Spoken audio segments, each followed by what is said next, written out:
চাচা আমার কিছু বাজার সদাই লাগতো। সব মিলে কত হয়েছে? 820 টাকা। চাচা আমি টাকাটা কালকে আপনার দিয়ে যাবো। আমি বাকিদের দেবো না, শুধু শুধু তুই আমার সময়টা নষ্ট করিস না। তুই টাকা দিয়া এবার মাল নিয়ে যা, আনাইলে এমনি জায়গা। বাড়িতে চোখে না খাইয়ে আছে, আমার শুধু মায়াটা কিছু খায় না, আম্মাও কিছু খায় না, বউটাও কিছু খায় না। এগুলো আমরা দিয়ে দিলে বাড়িতে গেলাম রান্না বান্না করবো, তারপরে খাইবো। ডাইল চাউলটা দিয়ে দেন। আপনি খালি হাতে আইলেন যে?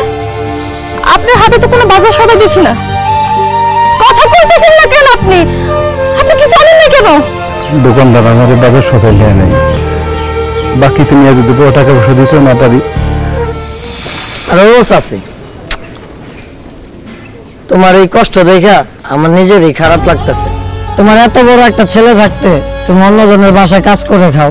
চাচি তোমার একটা ভালো বুদ্ধিতে শুনো, তোমার ছেলেরে বিদেশে পাঠিয়ে দাও। বাইজিদ ভাই এইভাবে মন খারাপ করে বসে থাকলে হইব? চাচি তো চলেই গেছে, তুমি যদি এমন করো বেঁচে থাকতে হইব তো নাকি? আমার স্যার আমি এমনি পয়সা থাকবো বন্ধু। আমার কাছে একটা ভালো ভিসা আছে, ওই ভিসা যদি তোমার একবার পাঠাইতে পারি তোমার আর কোনো অভাব থাকবে না, টাকা আর টাকা। আমার কত সর্বনাশ হয়ে গেছে সীতা।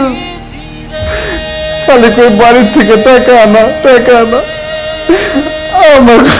আমার তোরা খাওয়ান দিতেছে না, খালি মারে, আমরা খালি মারতেছে না। সুখ পালে না কিছু প্রবাসের জীবন পুইরা হয় রে কিছু প্রবাসের জীবন পুইরা হয় রে